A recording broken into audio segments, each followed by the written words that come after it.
आखिरकार मूसा अलैहिस्सलाम को अल्लाह का हुक्म हुआ कि रातों रात तू मेरे बंदों को लेकर निकल जा। दूसरी जगह यूं इरशाद होता है, हमने मूसा की तरफ वही नाजिल फरमाई कि रातों रात मेरे बंदों को ले चल। चुनाचे सब बनी इसराइल रात की तारीकी में निकले। वो दरवाजों पर कोई खास निशान छोड़कर चलने लगे। रात की तारीकी में निकलने का हुक्म इसलिए दिया गया ताकि फिरौन उनके बारे में कोई फैसला न कर सके। उन्होंने सुबह होने का इंतजार न किया। उनकी तादाद 6 लाख के करीब थी। ये सब लोग अपने माल मवेशी और जरूरी सामान साथ लेकर चले।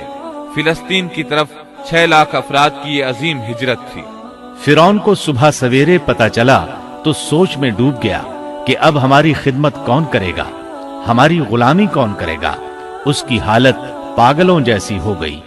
आखिर उसने बनी इसराइल के ताक़ुब का हुक्म दिया।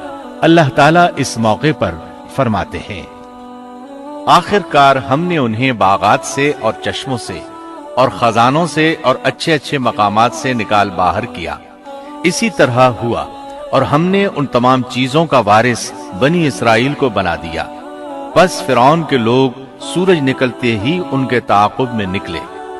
यानी फिरौन तुलुए आफताब के वक्त ही उनके ताक़ुब में लश्करों की तैयारी के साथ निकल खड़ा हुआ। मूसा अलैहिस्सलाम बनी इसराइल को लिए बहरे अहमर के एक किनारे पहुंचे। बहरे कुलजुम बहरे अहमर ही का एक किनारा है। उन्होंने पीछे मुड़कर देखा। क्या देखते हैं कि फिरौन अपने लाव लश्कर के साथ भागा आ रहा है। बनी इसराइल घबरा गए कि अब क्या होगा। सामने ठाठे मारता समुंदर और पीछे फिरौन और उसका लश्कर। अल्लाह ताला इस मौके पर फरमाते हैं, हमने मूसा की तरफ वही भेजी कि दरिया पर अपना आसा मारो। बस उसी वक्त दरिया फट गया और पानी का हर एक हिस्सा बड़े पहाड़ की तरह खड़ा हो गया। समुंदर लाठी लगने से ऐसा फटा कि पानी के 2 बड़े बड़े पहाड़ बन गए। यानी समुंदर के अंदर खुश्क रास्ते बन गए और अतराफ में पानी के पहाड़ खड़े हो गए। अल्लाह ताला ने भी फरमा दिया कि तू रातों रात मेरे बंदों को ले चल और उनके लिए समंदर में खुश्क रास्ता बना ले। फिर न तुझे किसी के आ पकड़ने का खतरा होगा न डर। ये सब के सब इन रास्तों से पार चले गए।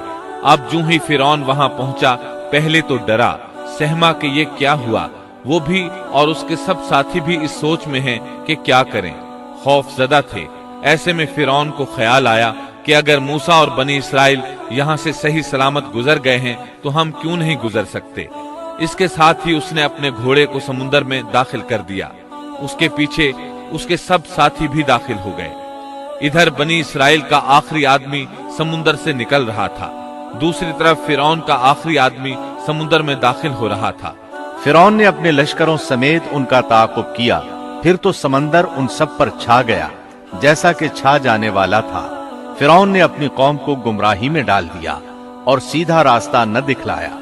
अल्लाह ताला फिरौन की मौत का मंजर यूं बयान करते हैं, और हमने बनी इसराइल को दरिया से पार कर दिया। फिर उनके पीछे पीछे फिरौन अपने लश्कर के साथ जुल्म और ज्यादती के इरादे से चला। यहाँ तक कि जब डूबने लगा तो कहने लगा कि मैं उस जात पर ईमान लाता हूँ कि जिस पर बनी इसराइल ईमान लाए हैं, उसके सिवा कोई माबूद नहीं और मैं मुसलमानों में से हूँ। लेकिन जब मौत के मरहले शुरू होते हैं तो तौबा कबूल नहीं होती। उसने जब ये कहा कि मैं ईमान लाता हूँ तो अल्लाह ताला ने जवाब में फरमाया, अब ईमान लाता है और पहले सरकशी करता रहा और मुफसिदों में दाखिल रहा। सो आज हम तेरी नाश को नजात देंगे ताकि तू उन लोगों के लिए बायस इबरत हो जो तेरे बाद हैं। और हकीकत ये है कि बहुत से लोग हमारी निशानियों से गाफिल हैं। मतलब ये था कि हम तेरे बदन को जमाना गुजरने के बावजूद बाकी रखेंगे ताकि तू लोगों के लिए इबरत का सबब बना रहे। अल्लाह ताला ने उसके बदन को बाकी रखा ताकि लोग इबरत पकड़ते रहें और वो बाद वालों के लिए निशानी बना रहे।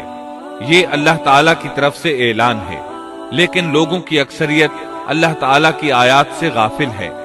फिरौन की लाश आज भी अहराम मिस्र यानी मिस्र के अजायब घर में मौजूद है।